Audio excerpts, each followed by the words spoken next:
Well, I've just arrived in Home Restaurant right in the heart of Edinburgh, supporting Social Bike and their incredible work throughout Scotland. But the whole purpose is a big thank you, Dana, with the Muckle Media team. These guys have worked with me incredibly hard over the last year and a half for the Around the World in 80 Days mission.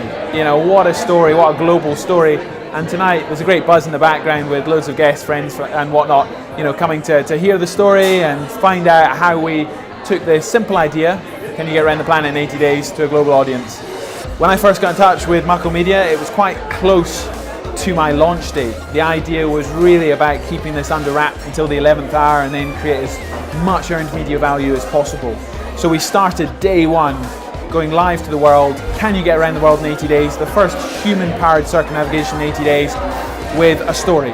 I was setting out around Britain, 3,000 miles, a training ride on home soil to test me, test my team, but more overly, to create a real publicity stunt, something which people could get their head around, understand the scale of the ambition.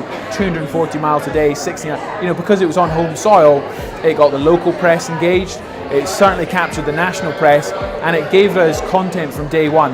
From that day through to the finish of the 80 days was about 200 days of real-time storytelling. So we did the Around Britain, there was 9 weeks recovery for me, keeping the story going, and then from Paris back to Paris, 18,000 miles.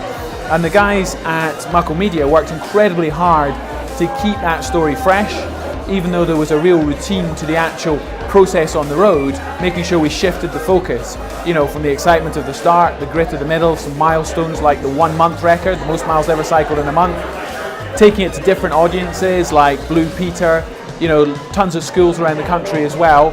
So capturing everything from the national press, doing I think 5 hits on BBC Breakfast. I think we had 5 feature articles in the FT, places where you wouldn't imagine adventure cycling to end up. So our dream, our ambition was to take this story not just to the niche sport cycling press, but go big, go broad, capture everything from 7-year-olds to 70-year-olds from right here in Scotland to around the world. And we did that. I mean, massive earned media value. Our other dream, which I shared the first time I met with Natalie and Ellie and the team, was can we get to the finishing line in Paris with all the sponsors absolutely delighted with all the coverage. Anything that comes afterwards, the documentary, the book, the talk tour, is simply the icing on the cake, as opposed to the olden days where it was about, you know, packaging everything up nicely and telling the story afterwards. This was about taking an audience along on the journey, and that's what the guys at Muckle Media did for me.